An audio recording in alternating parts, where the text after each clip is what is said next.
course, magkakaroon ka ng doubt at hindi mo gagawin yon na, na magbigay o humakbang para tugunan yung sinasabi nating kalooban ng Panginoon. Okay? At hindi mo rin maintindihan kasi nga how it works kung hindi willing yung mind mo na gawin yung mga bagay na to. Okay. So, tingnan po natin in John chapter 7, John chapter 7, verse 17. Ang sabi dyan, if anyone will is to do God's will, he will know whether the teaching is from God or whether I am speaking on my own authority. Nice kong basahin sa Tagalog. Ang sabi dyan, sa verse 17, kung talagang nais ninumang sumunod sa kalooban ng Diyos, malalaman niya kung ang tinuturo ko'y mula nga sa Diyos o kung ang sinasabi ko'y galing lamang sa akin. So ito yung context nito. Ito yung time na nagtataka yung mga Hudyo kung saan galing yung tinuturo ng Panginoon Jesus. Dahil hindi nila masyadong kilala ang Panginoon Jesus, dumating sa kanila yung panahon na ang Panginoon Jesus ay pinag-usapan ng mga Hudyo. Kung babasahin niyo yung mga naunang talata, for example, in verse 10 o in verse 11, hinanap siya roon ng mga Hudyo. So this is an ordinary Jew, no? Nasaan kaya siya? Tanong nila. In verse 12, pabulong na pinag-usapan siya ng marami. So ibig sabihin, pinag-usapan na siya. So siya na yung topic ng maraming tao. Sabi ng iba, siya yung mabuting tao. Ganun yung pagkakilala nila kay Jesus. Sabi ng ilan, hindi. Inililigaw niya ang mga tao. So, mixed knowledge, no? Kumbaga, iba-iba yung kanilang pagkakaintindi o pagkakakilala sa Panginoong Jesus. Yung iba, nagsasabi siya yung mabuting tao. Yung iba naman, nagsasabi na hindi. Hindi siya mabuting tao. Nililigaw niya ang mga tao. Sabi naman ng iba. And verse 13, ngunit walang nangahas magsalita ng hayagan tungkol sa kanya dahil sa takot sa mga pinuno ng mga Hudyo. So take note ha. Ito yung mga ordinaryong Hudyo na nagtataka, no? O nagtatanong at nagkakaroon ng kanya-kanyang pagkakakilala sa Panginoon Jesus. In verse 14, nagkalagitnaan ng pista, pumasok si Jesus sa templo at nagturo. Nagtaka ang mga Hudyo at naitanong nila, saan kaya nakakuha ng karunungan ang taong ito, gayong hindi naman siya nakapag-aral? So, ito na naman. Mali yung kanilang perception o yung pagkakaintindi o pagkakakilala sa Panginoon Jesus. Dahil ang sabi nila, saan daw kumukuha ng karunungan ng taong ito nang sa gayon ay hindi naman siya nakapag-aral. So, paano siya matututo? Paano siya nagbibigay? Paano siya nagtuturo? Paano siya nagbibigay ng mga kaalaman kung hindi naman siya nakapag-aral? Mali yung perception nila. Ang akala nila si Jesus hindi nag-aral. Pero kung babasahin mo, aaralin mo, in Luke chapter 2, makikita natin doon sa mga last verses noon ng Luke chapter 2, siya ay lumaki ng may karunungan sa Diyos. Ibig sabihin, nag-aral siya. Kasi lumaki siya ng may karunungan. He grew in wisdom. No? In God. He grew in wisdom and stature. So makikita natin, yung pagkakaalam ng mga Hudyo o ilang Hudyo ay maling-mali. Okay? So, kaya nga, this is very important, yung pagkakakilala natin sa Panginoon Jesus. At napakaraming misconception, napakaraming misunderstanding, o napakaraming mali, no, sa pagkakakilala sa Panginoon. Kaya, pati yung mga promises ng Lord, hindi pinangahawakan ng tao kasi hindi nila kilala ang Panginoon. Anak, may bread Hanggang doon sa na gusto dumating ko sa verse 17, na ang sabi ng Panginoon, kung in verse 16, kaya sinabi ni Jesus, hindi sa akin ang itinuturo ko, kundi sa nagsugo sa akin. So, maliwanag na ang mga tinuturo ng Panginoon na natutunan niya ay galing sa nagsugo sa kanya. So verse 17, kung talagang nais ninumang sumunod sa kalooban ng Diyos, malalaman niya kung ang tinuturo ko'y mula nga sa Diyos o kung ang sinasabi ko ay galing lamang sa akin. 18, tuloy ko na ha. Ang nagtuturo ng galing sa sarili niya ay naghahangad ng sariling karangalan. At alam natin, ang Panginoon Jesus, He doesn't seek His own glory. He always seeks the glory of God. He always seeks the will of God. Ngunit ang taong naghahangad ng maparangalan, ang nagsugo sa Kanya ay tapat at hindi nagsisinungaling. Verse 19, hindi ba't binigay sa inyo ni Moises ang kautusan? Bakit wala ni isa man sa inyo ang tumutupad nito? Bakit nais ninyo akong patayin? Okay. So, napunta doon pagdating sa kasulatan, pagdating sa kautusan. Dahil hindi nila alam, o alam man nila ang kautusan, walang gustong sumunod doon sa kautusan. Okay? So, yan. Sa mga sumunod na verses. Pero ang gusto ko lang bigyan ho ng diin sa atin ay, alam niyo po, yung mga promises ng Panginoon, marami yung promise ang Panginoon na may mga kondisyon. Actually, halos lahat ng mga promise ng Panginoon may mga kondisyon. Huh? And makikita natin, yung promise ng Panginoon na may mga kondisyon, ito lamang ay pagpapahayag ng tinatawag natin prinsipyo ng kanyang pamamahala. God's promises with their condition are a revelation of the great principle of His government. For example, yung mga promise ng Panginoon that God will bless you. Ano yung mga condition nun? When you give, it will be given unto you. There is a promise and there is a condition. Tama? Hindi lang basta i-bless ka ng Panginoon na wala kang ginagawa. Hindi lang basta maliligtas ka nang wala ka rin ginagawa. Okay? Example, if you believe, then it will happen. Or what is the condition for receiving the miracles? You have to believe. So ito lamang ay pagpapahayag ng prinsipyo ng kanyang pamamahala. Kasi when we enter into the kingdom of God, there's so much principles ng kanyang pamamahala sa atin. Okay? Tingnan natin, no? Ano yung pagkakaintindi natin ng sinasabi dito ng Panginoon na willingness to do His will? Willingness to do His will. What does it mean? No? Ano ang kahulugan ng pag sinabi nating we are willing to do His will? Okay? So, tingnan natin.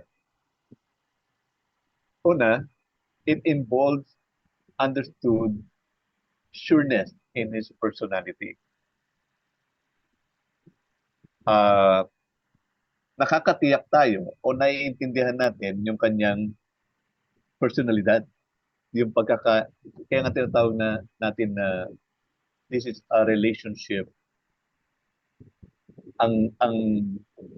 Ang relasyon natin sa Panginoon, it means we need to grow in knowledge. We need to grow in intimacy. Kasi kailangan maintindihan mo siya, kailangan makilala mo siya.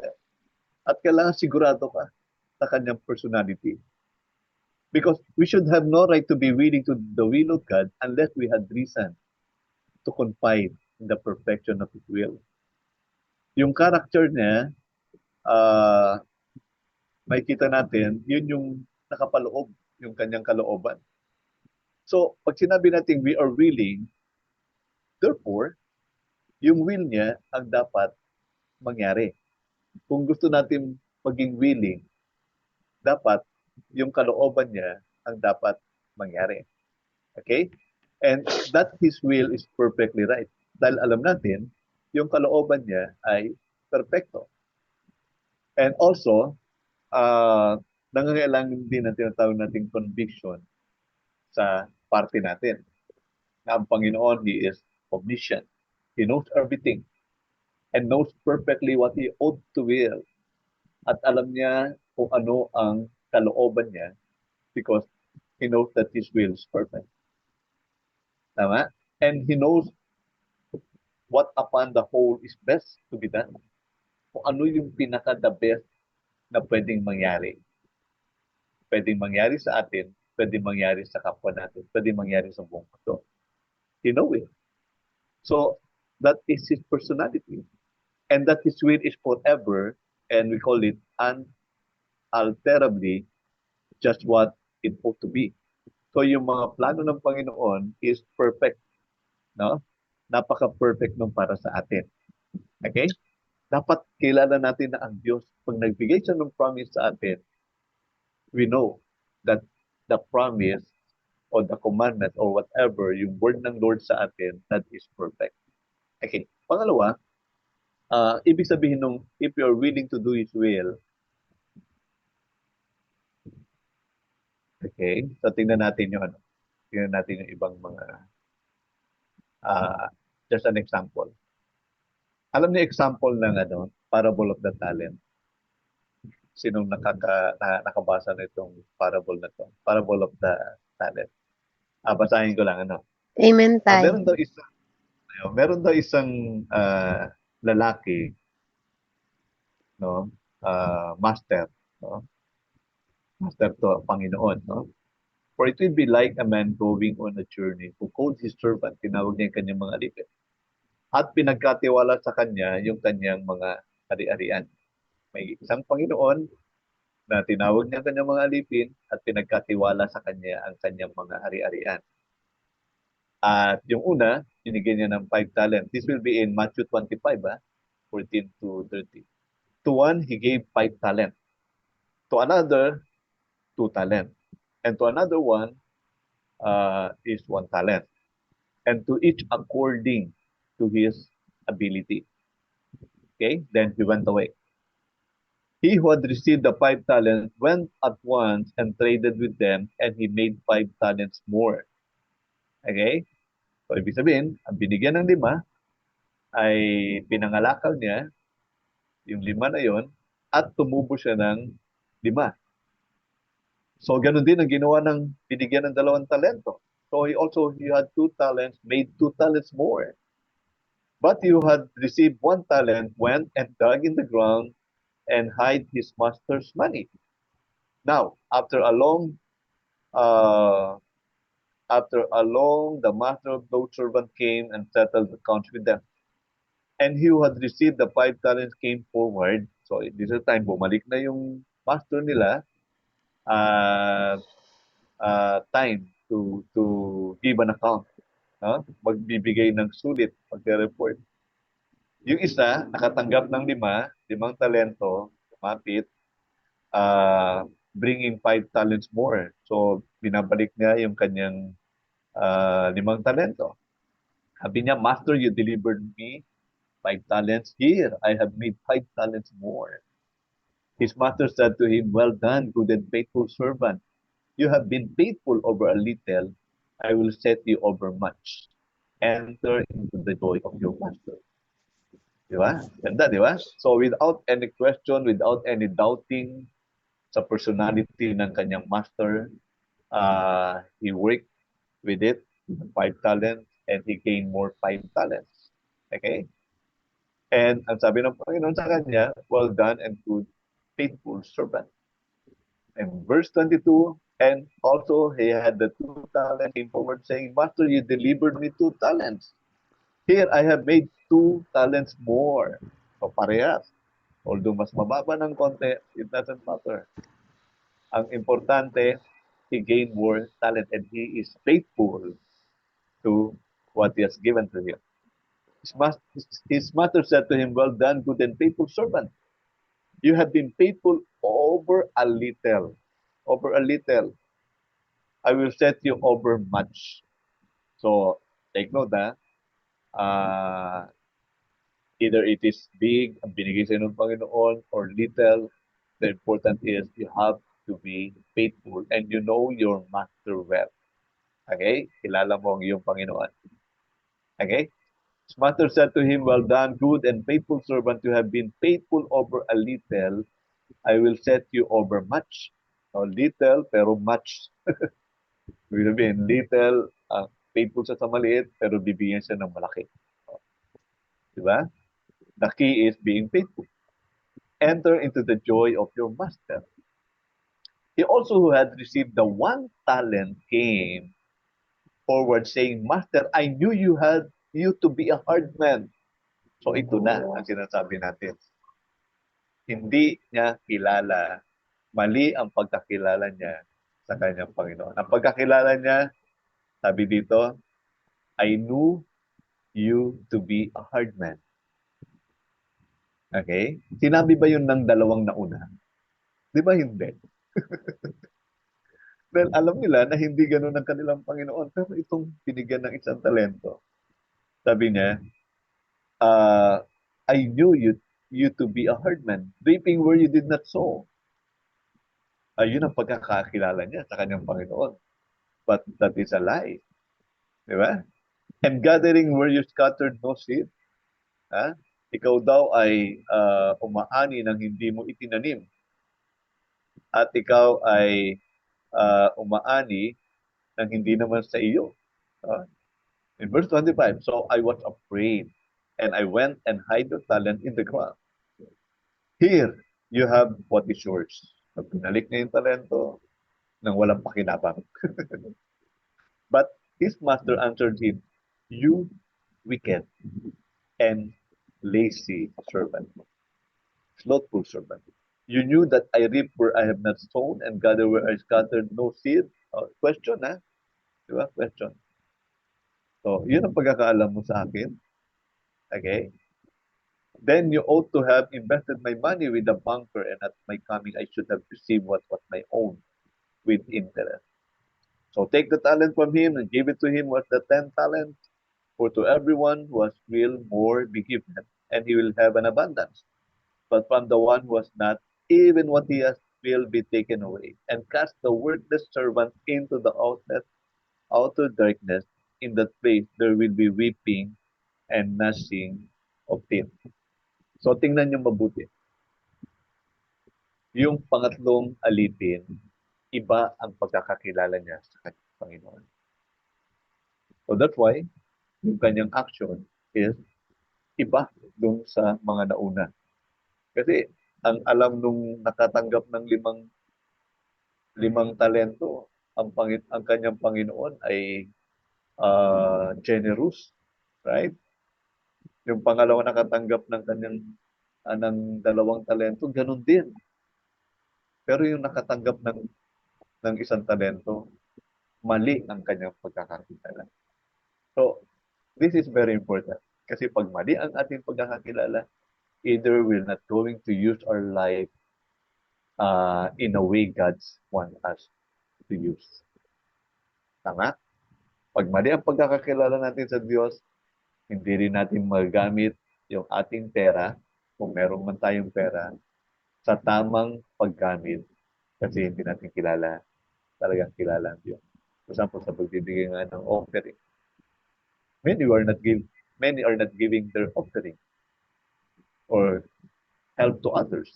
Kasi hindi nila kilala ang Diyos na pwedeng ibalik ng Diyos ng higit pa sa iyong pangangailangan. Di ba? Sinabi ni Pablo na pinapayaman kayo ng Panginoon para may maibigay kayo, para may maitulong kayo sa iba. Amen? Tama yung testimony ni Sister Beverly. She has the desire to help others. Not for herself. So, tatanggap ng mga offering just to help others. Then, paapaw yun eh. No? Paapaw yun. Because, alam natin na ganun yung prinsipyo ng kaharian ng Panginoon. Amin po ba? So, yung kokonti, hindi nagkukulang. Yung perong marami, hindi naman sumusobra. Ganun ang prinsipyo ng salita ng Panginoon pagdating sa abundance. So everybody will be happy. Pero pag ang ginawa mo dyan is, uh, uh, kumbaga, para lang sa sarili mo. Have you remember yung kwento ng Panginoon na uh,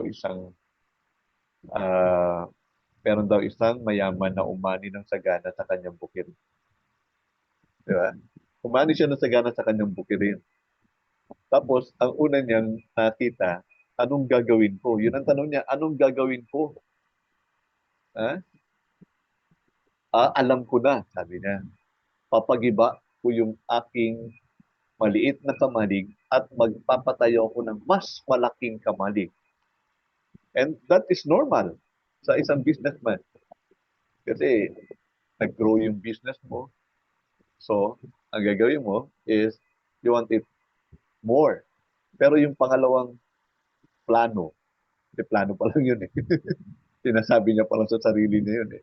Yung pangalawang plano is ganito. Ang pangalawang plano niya, ang gagawin ko, kakain na lang ako, iinom na lang ako, magpapakasaya na lang ako sa buong buhay ko. Okay na sana yung unang plano. Pero yung pangalawang plano, naging makasarili. Okay? Naging makasarili. Imbis na, okay, I have so much. No? I have been given much. So what will I do? No? Just, i-share sa iba. Amen? Pero hindi inisip yun nung mayaman na umani ng sagana. Ang inisip niya is magpakasaya, kumain, minom, magpakasaya sa buong buhay niya. Okay? Anong sabi ng Panginoon sa kanya? Ang sabi ng Diyos sa kanya? Hangal. Tinawag siyang hangal. Hindi siya tinawag na mapalad kasi marami siyang pera. Hindi siya tinawag na at swerte-swerte mo naman kasi you are so much blessed. Dahil umani ka ng sagana. Hindi siya tinawag ng Diyos. Ganun. Ang tawag sa kanya, hangal. Ha? Sabi ng Panginoon sa kanya, hangal. Sa gabing ito, kukunin ko ang iyong buhay. Saan mapupunta ang lahat ng pinagpaguran lahat ng kayamanan? Wala. Diba? So, sinabi ng Diyos yun, why? Because ang Diyos ang may-ari ng buhay ng bawat isa sa atin. So, may karapatan siyang kunin. Amin po ba? Okay. So, makita natin na yung pagkakilala natin sa Diyos, that is very important. And mangyayari yon if we have a willing mind to know Him. Okay? Pangalawa, yung sinasabi yung nating willing mind, ito yung nangangahulugan na it indicates supreme love to God. Yan. Kung willing ka na gawin yung kalooban ng Diyos, mangyayari lamang yon if you have a supreme love to God. Kung hindi mo talaga mahal si Lord, napakahirap sa iyo na sumunod o gawin ang kanyang kalooban. Alam niyo po, itong Deuteronomy chapter 6, verse 45, 4 and 5. Sabi dito, hear, O Israel. Actually, that is the first command. Bago sinabi ng Panginoon, you shall love the Lord your God. Hear, O Israel. Okay? The Lord our God is one. Oh? Hear, O Israel. Shema Israel. Sa Hebrew, they call it Shema. Shema. Shema Israel. The Lord our God, the Lord is one. No? Adonai Echad. No? One God. Tapos yung command ng Panginoon, you shall love the Lord your God with all your heart and with all your soul and with all your mind. So hearing is very important. Shema is the same with emunah or faith. No? You have to hear and you have to have faith. Okay? So that is very important. Yung sinasabi natin, it indicates supreme love to God if you are willing to obey His will.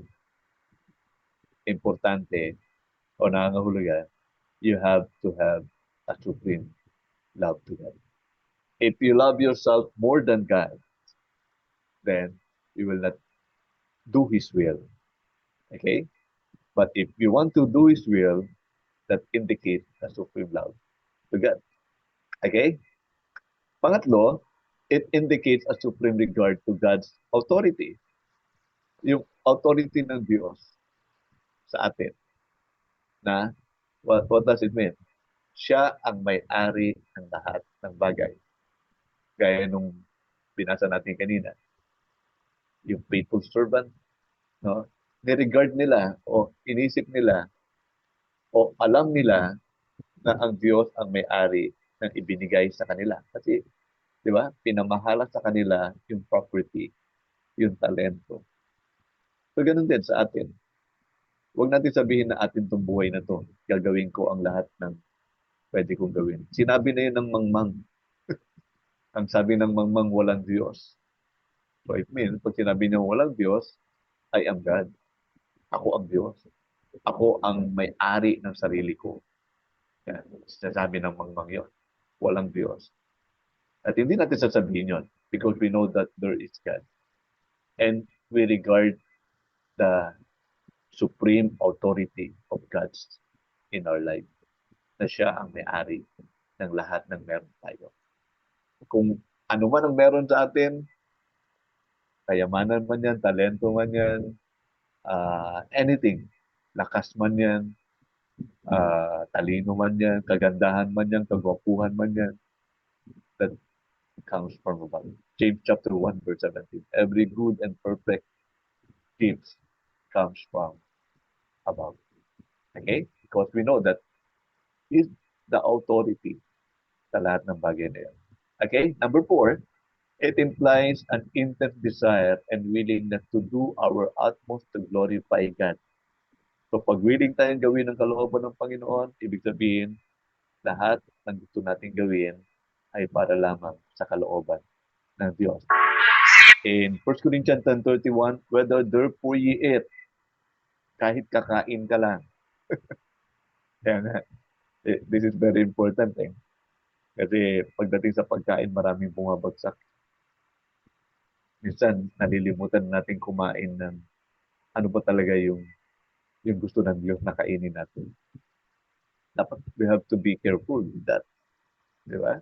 Well, hindi lahat ng nabibili sa palengke, akala natin it will benefit ourselves. Hindi lahat ng nabibili sa grocery mag-benefit yung sarili natin. Marami dyan, it will destroy yourself. It will destroy your physical health. Di ba? Bakit maraming sakit ngayon? Sabi ng mga doctors, karamihan dyan ay galing sa pagkain, galing sa inumin. Kaya tingnan nyo, whether therefore you eat or drink or whatsoever you do all to the glory of God. Kaya nga, pati sa pagkain, pati sa pagkain. Pero, how can you give glory to God? Kaya, bibili ka ng mga chichirya. Do you think that will apply in that verse? May chichirya ako, kakainin ko to. God will glorify in me. God will be glorified in this chichirya. No, God will not be glorified because you're destroying the temple of God. Amin po ba? Kaya nga, napakahalaga sa Panginoon. Binigay niya kay Moses yung mga panuntunan pagdating sa mga tinatawag nating kautusan patungkol sa mga pagkain. Wala masama kung susundin natin yun. Kasi God knows the best for us. Dinitalye ng Panginoon yung mga food, mga isda na pwedeng kainin, mga malilinis, mga clean animal na pwedeng kainin. Basta lahat yun, dinitalye ng Panginoon sa kanyang salita. So, is there something wrong kung sakaling hindi natin susundin? Yes, there is. No, pwede tayong mapahama if we're not going to do it. Okay? So, yan. So, ingat-ingat. Ingat-ingat. Make it sure what na kinakain mo o iniinom mo that will give glory to God.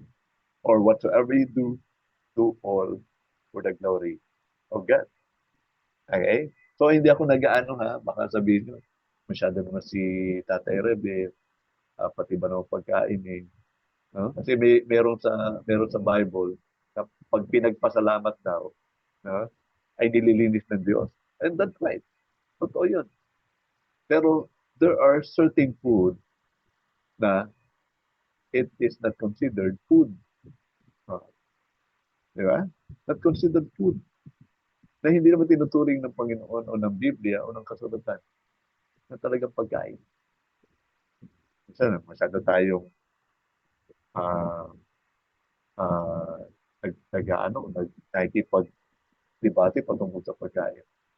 Pero kung susundin natin yung salita ng Diyos, it will do us no harm. Di makabuti para sa atin. Amen? So whether therefore you eat or drink or whatever you do all to the glory of God. So, inom ka na inom na soft drink. After how many years, naipon na yan. Sa katawan mo, nahihirapan na yung bato mo. Nahihirapan na yung bato mo na gumiling. Gumiling kasi sisirain niya. And that will not give glory to God. Diba? So you have to think. Okay? Yeah. So number 5, it implies the greatest dislike in us or of whatever shall give over to the enemy, any part of our influence, our time, talent, property, or anything whatever that should in any way prevent the will of God. So may mga bagay pala na minsan nagpe-prevent doon sa will of God. Maaring uh, part of our influence, maaring yung time natin. We're not using for God. Maaring yung talents natin, no? Na, for example, may mga yung people ako dati na ang gagaling tumugtog. Kahit anong pa, pasipra mo, pasipra mo na praise and worship. Saglit lang, no? Widow eh. Saglit lang, gigitarahin niya. Ang kuha niya na. No? Original pa, ha? Original pa.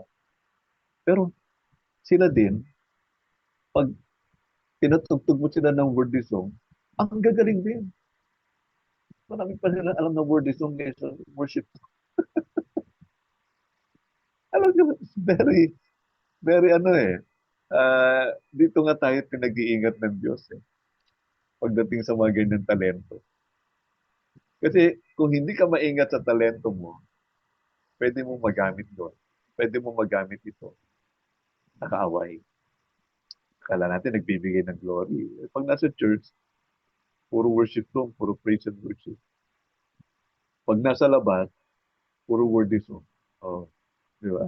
Pero the same talent, ha? Pagtugtog, pagkanta, same talent. Pero yung iba ginagamit. Huh? O, ano pa? Yung ating mga oras. Yung ating property.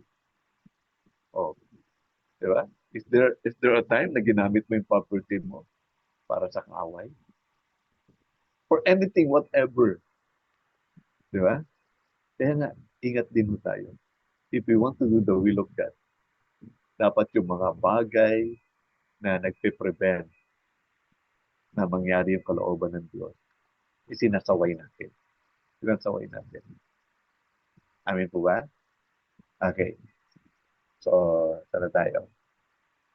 So, itong state of mind, yung willingness natin, this are result in a right knowledge of the truth unless you tempt God by rejecting the means of knowledge. So, sabi dun sa verse na John 7:17, yung una natin binasa, if you're willing to do the will of God, then you will know the doctrine, you will know the teaching, you will know the truth. Unless you tempt God by rejecting the means of knowledge. So tempting God may defeat the fulfillment of any promise where our own action is concerned in its fulfillment. For example, itong medyo maliliit. May kwento dito sa Acts chapter 27, verse 22 to 32. This is a story na si Pablo ay kasama doon sa barko na malapit nang lumubog. No? Halos mawasak na yung barko na sinasakyan nila. Pero take note, may promise ang Panginoon kay Pablo na walang mamamatay doon sa loob ng barko. Maliban na lang kung tatalon, maiiwan nila yung barko. So dapat walang tatalon kahit mawasak yung barko, kahit hampas-hampasin ng mga alon, no? Dapat walang tatalon because that is the promise, no? Na iingatan sila ng Panginoon. Basahin natin.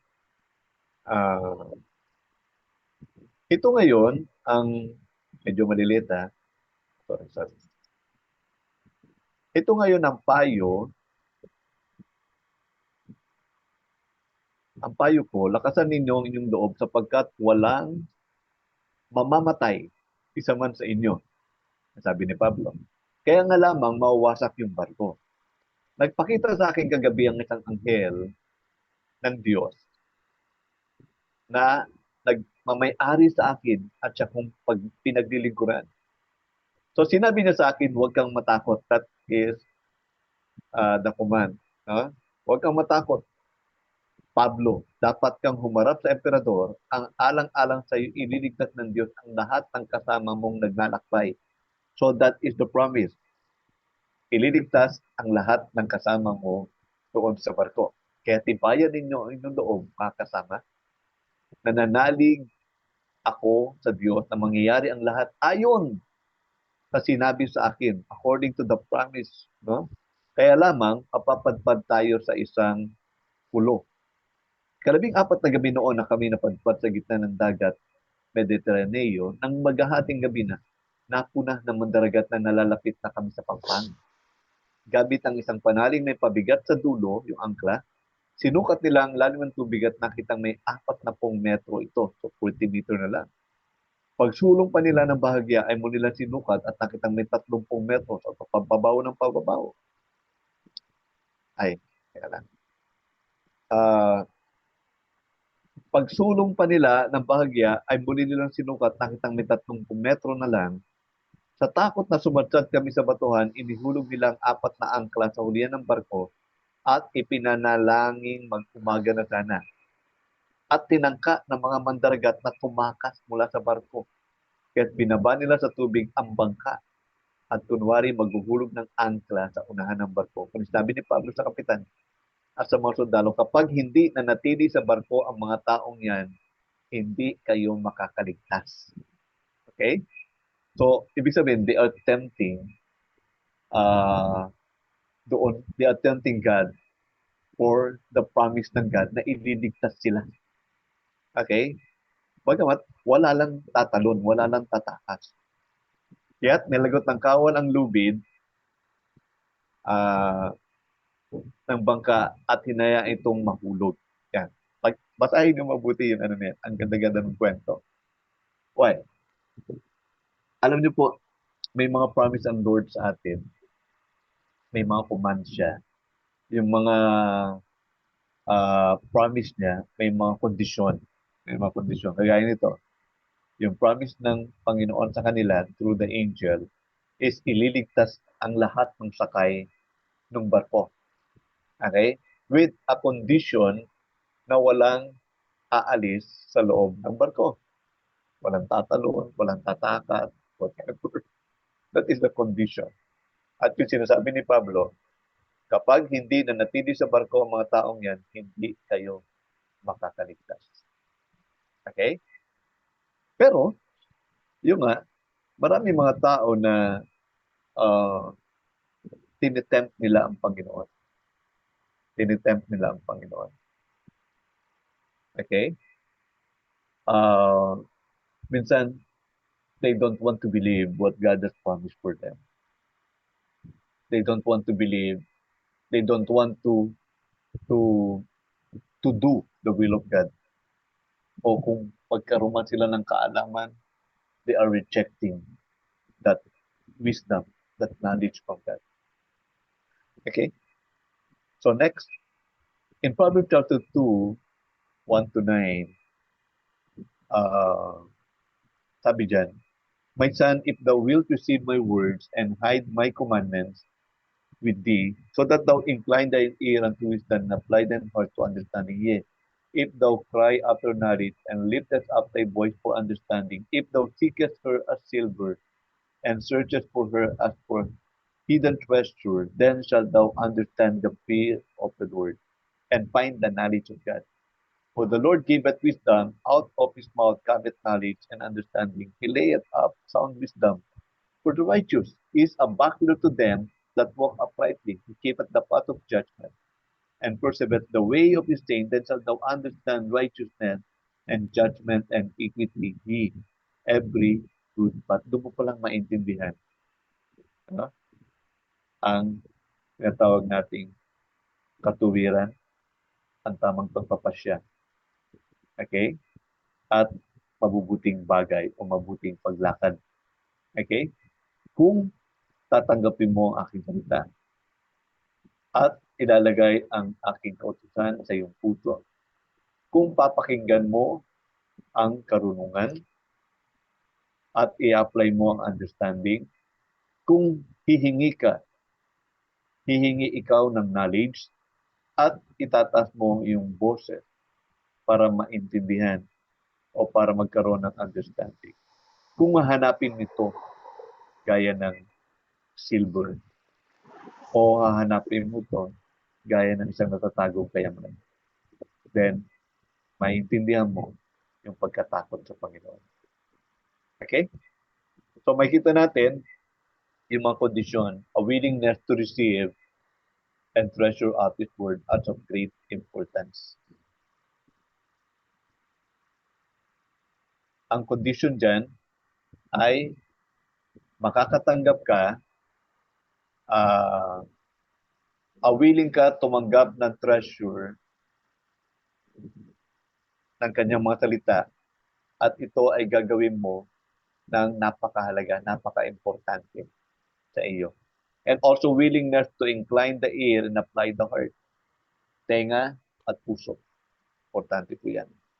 And also willingness to cry, to pray, to ask knowledge, and lift up the voice of understanding. And also intense of desire to seek for her as silver and search after her as for hidden treasure. Okay? So, mga kapatid, so this is it. Pray for Him to search you and try your reign in your heart. And see whether you are fully willing to conform your entire being to the will of God. To do, to say, to be nothing more or less than is for His glory. And may the Lord give us grace to know and do His whole will. Let us pray. Lord, salamat sa iyong mga salita. Hayaan mo, Panginoon. Alam po namin na ang nakakatanggap ng pagpapala, nakakatanggap ng kapahayagan mula sa iyo. Nakakatanggap, Panginoon, ng karunungan at kaalaman ay yung mga may puso na willing, Panginoon, yung mga may kaisipan na willing gawin ang iyong kalooban. At nawa matagpuan kami, Panginoon, na ang puso namin ay handa na gawin ang iyong kalooban. At alam namin sa lahat ng iyong mga promises, there are conditions, Panginoon, na dapat naming magawa, Panginoon. And we can do it because we are willing. We are very much willing. Our mind, our heart are willing to do your will. Hallelujah. Salamat, Panginoon. Pagpalain ng iyong mga salita, pagpalain ang bawat buhay ng iyong mga anak. Sa pangalan ni Jesus. Amen. Amen. Purihin ang Panginoon. Purihin ang Panginoong Diyos. Pagpapahan natin ating Panginoon. Hallelujah. Salamat po, Tatay Reb. Purihin ang Panginoon. So, a willing mind required to a right understanding of Word of God. Talagang purihin ng Panginoon at napakadami nating natutunan, ano? Kumpleto, Ricardo, at kailangan talaga na sa pagbabasa ng salita ng Panginoon ay may guidance ng Holy Spirit para yung pagkaunawa sa salita ng Panginoon ay talagang tama at naaayon sa kalooban ng ating Panginoon. So ang Bible verse po na binaba po ng ating Tatay Reb ay John chapter 7 verse 17. If anyone's will is to do God's will, he will know whether the teaching is from God or whether I am speaking on my own authority. Purihin ng Panginoon. Hallelujah. Tinatawagan ko po si Pastora Ami sa karagdagan at